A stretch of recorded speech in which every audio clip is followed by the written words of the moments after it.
Chapter 4. Lesson 4.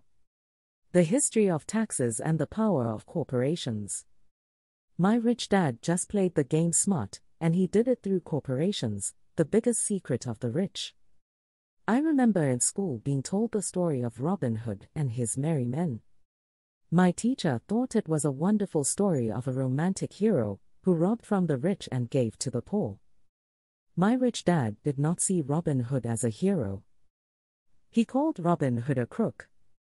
Robin Hood may be long gone, but his followers live on. I often still hear people say, "Why don't the rich pay for it?"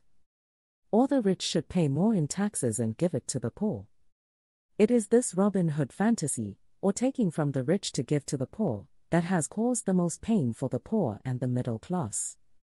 The reason the middle class is so heavily taxed is because of the Robin Hood ideal. The reality is that the rich are not taxed. It's the middle class, especially the educated upper-income middle class, who pays for the poor. Again, to understand fully how things happen, we need to look at the history of taxes. Although my highly educated dad was an expert on the history of education, my rich dad fashioned himself as an expert on the history of taxes. Rich Dad explained to Mike and me that originally, in England and America, there were no taxes. Occasionally, there were temporary taxes levied in order to pay for wars. The king or the president would put the word out and ask everyone to chip in. Taxes were levied in Britain for the fight against Napoleon from 1799 to 1816, and in America to pay for the Civil War from 1861 to 1865. In 1874, England made income tax a permanent levy on its citizens. In 1913, an income tax became permanent in the United States with the adoption of the 16th Amendment to the U.S. Constitution. At one time, Americans were anti-tax. It had been the tax on tea that led to the famous Tea Party in Boston Harbor, an incident that helped ignite the Revolutionary War. It took approximately 50 years in both England and the United States to sell the idea of a regular income tax. What these historical dates fail to reveal is that both of these taxes were initially levied against only the rich. It was this point that Rich Dad wanted Mike and me to understand. He explained that the idea of taxes was made popular and accepted by the majority by telling the poor and the middle class that taxes were created only to punish the rich.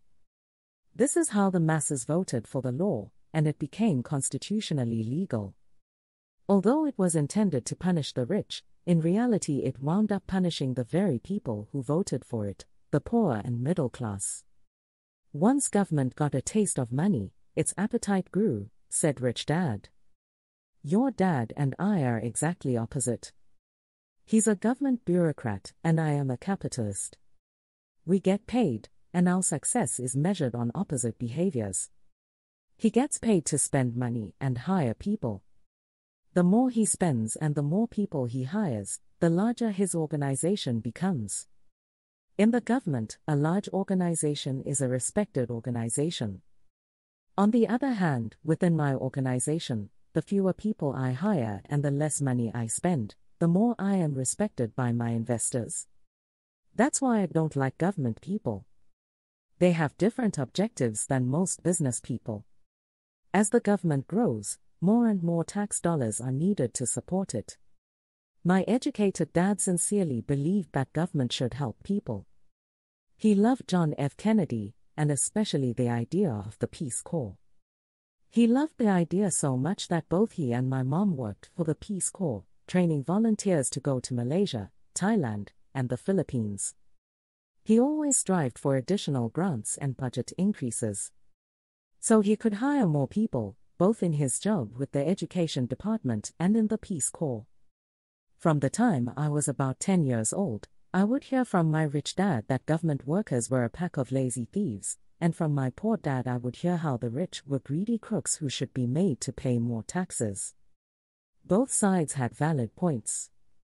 It was difficult to go to work for one of the biggest capitalists in town and come home to a father who was a prominent government leader.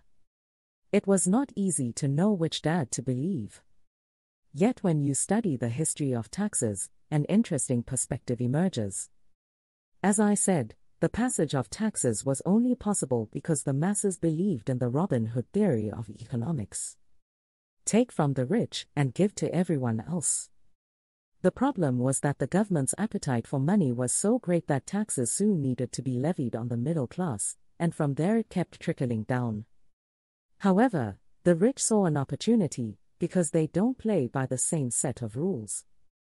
The rich knew about corporations, which became popular in the days of sailing ships. The rich created the corporation as a vehicle to limit their risk to the assets of each voyage. The rich put their money into a corporation to finance the voyage. The corporation would then hire a crew to sail to the New World to look for treasure. If the ship was lost, the crew lost their lives, but the loss to the rich would be limited only to the money they invested for that particular voyage. My rich dad did not see Robin Hood as a hero. He called Robin Hood a crook. The diagram that follows shows how the corporate structure sits outside your personal income statement and balance sheet. It is the knowledge of the legal corporate structure that really gives the rich a vast advantage over the poor and the middle class. Having two fathers teaching me, one a socialist and the other a capitalist, I quickly began to realize that the philosophy of the capitalist made more financial sense to me. It seemed to me that the socialists ultimately penalized themselves due to their lack of financial education. No matter what the take from the rich crowd came up with, the rich always found a way to outsmart them. That is how taxes were eventually levied on the middle class. The rich outsmarted the intellectuals solely because they understood the power of money, a subject not taught in schools. How did the rich outsmart the intellectuals? Once the take from the rich tax was passed, cash started flowing into government coffers. Initially, people were happy. Money was handed out to government workers and the rich. It went to government workers in the form of jobs and pensions, and it went to the rich via their factories receiving government contracts. The government received a large pool of money, but the problem was the fiscal management of that money. The government ideal is to avoid having excess money.